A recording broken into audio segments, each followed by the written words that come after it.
I used to speak in front of a large audience. Somebody would say, how do you feel? I used to say, a little nervous. Now when somebody says, how do you feel? I'm like, really excited, actually. And it came from just sort of telling myself, no, this is excitement. It's kind of a remarkable thing to deal with pressure by interpreting what your body is experiencing as excitement rather than nerves. And it's really kind of effective. It makes you want to rush forwards rather than pull back, and yet it's the same experience. Imagine you're doing a deal with someone and you're ready to sign the contract and you say, I'm so excited to do business with you. And they go, I don't need to shake, let's sign the contract. I'm also excited to do business with you. You go, great, well let's shake on it then. They go, no, I agree to all the terms. Let's get this deal done. I can't wait to work with you. You might get everything you want in the contract, but business, relationships are not rational. They're about feeling safe. They're about feeling we belong. It's human. And one of the ways we want to know that relationship is solidified is with physical touch.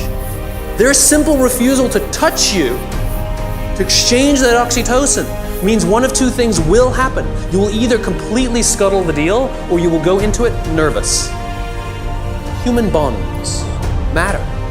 When we're given a clear destination, we use our own creativity and our own sense of innovation and our own problem-solving abilities to overcome obstacles to get to the destination. In other words, the destination is more important than the route, right? We're flexible about the route. We're obsessed with the destination. There's no winning the game of business. And the reason is because we haven't agreed to the rules. I get such a kick out of this. You realize how many companies actually don't know the game they're in, right? Listen to the language that the companies use. We're trying to beat our competition. We're trying to be number one. Did you know that we were ranked number one? Look at the listing. Based on what criteria? Revenues, profits, market share, square footage, number of employees, based on what time frame? A quarter, a year, 5 years, 10 years, 20 years, 50 years, 100 years? I haven't agreed to those standards. How can you declare yourself the winner? How can you declare yourself number one when no one else in the game has agreed to the rules? It's arbitrary. I try very, very hard to sort of stack the deck, to put myself in a position of strength. So for example, somebody asked me just yesterday, have you ever had sort of a bad, engagement? And I was thinking to myself, I'm like, not really. But it's not because I'm some sort of genius or anything like that. It's because I stack the deck. It's because I want to be there. I want to be around people who want me there. In other words, if I'm somebody's 10th choice, I'll probably turn it down. Whereas if I'm their first choice, they really want me there, and so I'm more likely to have a good engagement. If you're only chasing the mighty dollar, then you will have jobs that'll pay you a little more than the last, but are you enjoying yourself? If you're only chasing the thing that makes it easy, right? Then eventually you will get bored or they'll get bored of you, right? And you plateau. Whereas if you're chasing the thing that excites you, the human beings to be around, the work that excites you, the stuff that, you can get passionate about, The irony is you'll actually make way more, right? Because you're excited and they appreciate your excitement and they reward your excitement and you're better at your work because you want to work harder. You walk into someone's office, someone walks into our office and says, your numbers have been down for the 3rd quarter in a row. You have to pick up your numbers, otherwise I can't guarantee what the future will look like. How inspired do you think that person is to come to work the next day?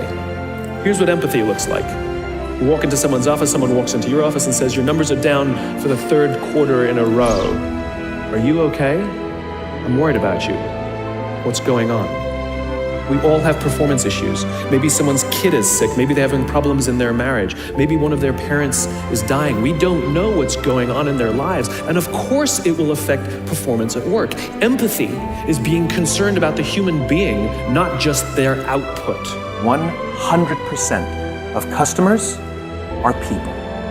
And 100% of clients are people. And 100% of employees are people.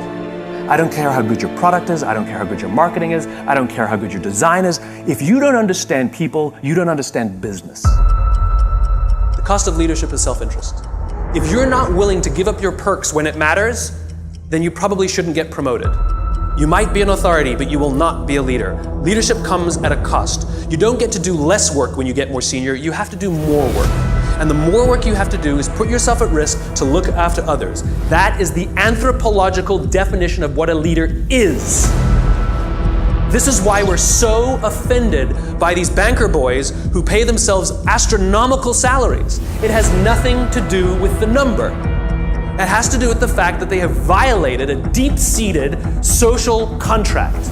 We know that they made all of that money and allowed their people to be sacrificed. In fact, they may have sacrificed their people for the money. If I told you we're going to give $150 million to Nelson Mandela, would anyone have a problem with that? Nope. $250 million to Mother Teresa. Got an issue with it? Nope. It's not the number.